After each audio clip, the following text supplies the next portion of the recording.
تم افتتاح أول خط حديدي للركاب عام 1830 للميلاد، ربط بين مدينتي مانشستر وليفربول، وذلك بطلب من رجال الأعمال لتوصيل بضائعهم بسهولة، واستغرق بناؤه 4 أعوام.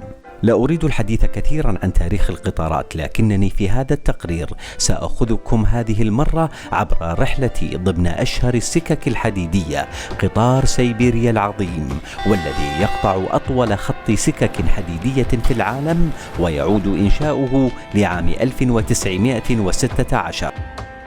لضيق الوقت اختصرنا رحلة القطار، بدلا من موسكو توجهنا إلى مدينة إيكاتنبرغ، ومن ثم قطعنا عددا من المدن لمدة 4 أيام وصولا للعاصمة المنغولية أولانباتور.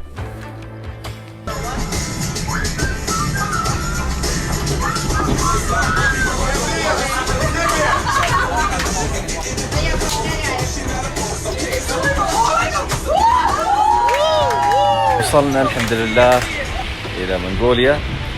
طبعا بنقضي هني تقريبا 3 أيام أو 4 أيام بالأحرى. المنطقة باردة جدا. ما نطلع من العاصمة على الناشونال بارك، جينا بس نتريق في هذا المطعم. المطعم هذا مثل مخبز جميل جدا، ديكوره حلو من الداخل،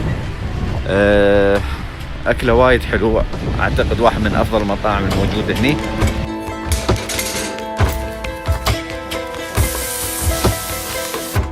بعد وجبة الإفطار مباشرة بدأنا رحلتنا في منغوليا.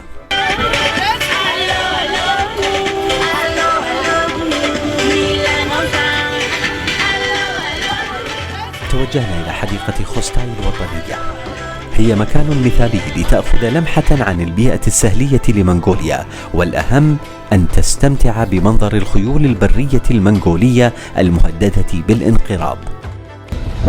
بدينا الهايكنج، والهايكنج مالنا هالمرة ندور على الخيول البرية. طالعين في هذا الجو الجميل وصراحة مستمتعين، طبيعة ولا أروع ما شاء الله، تبارك الرحمن، الله عطنهم طبيعة رائعة ما شاء الله. يقال بأن هذه الخيول هي أول الخيول التي روضها الإنسان، وبرغم صغر حجم هذا الجواد وقصر قوائمه إلا أنه سريع الحركة قوي البنية.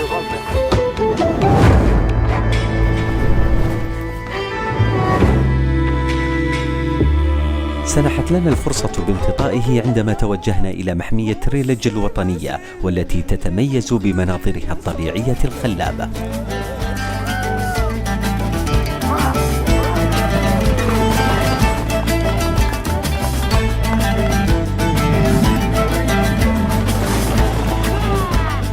قضينا يوما رائعا هناك، وبعدها توجهنا إلى غانغلوت الساحرة والجميلة.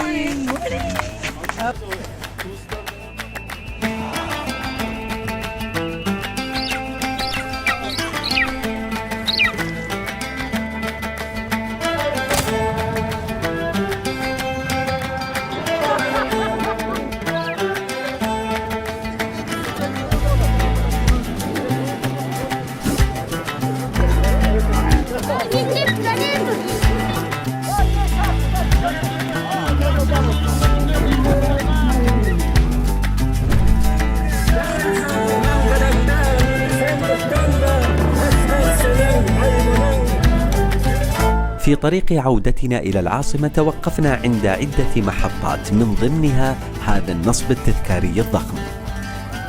في القرن الثاني عشر وضع هذا المحارب جنكيز خان الأساس لما عرف في وقت لاحق باسم الإمبراطورية المغولية العظمى. اليوم منغوليا ما تشكل إلا جزء بسيط جدا من هذيك الإمبراطورية. هذا البلد القاري تحدها روسيا والصين، وتعد من أقل البلدان كثافة سكانية في العالم. Hi, this is the Genghis Khan statue. This is the biggest horse statue in the world, and we're totally unconnected from it. Do you know who was Genghis Khan? Who? Read the history. نعم بالفعل، لتعرف من هو جنكيز خان عليك بقراءة التاريخ. مضينا قدما نحو العاصمة وأكبر مدن منغوليا أولانباتور، المركز الصناعي والثقافي هناك، حيث تنصهر الثقافة القديمة مع الحداثة في لوحة فنية رائعة.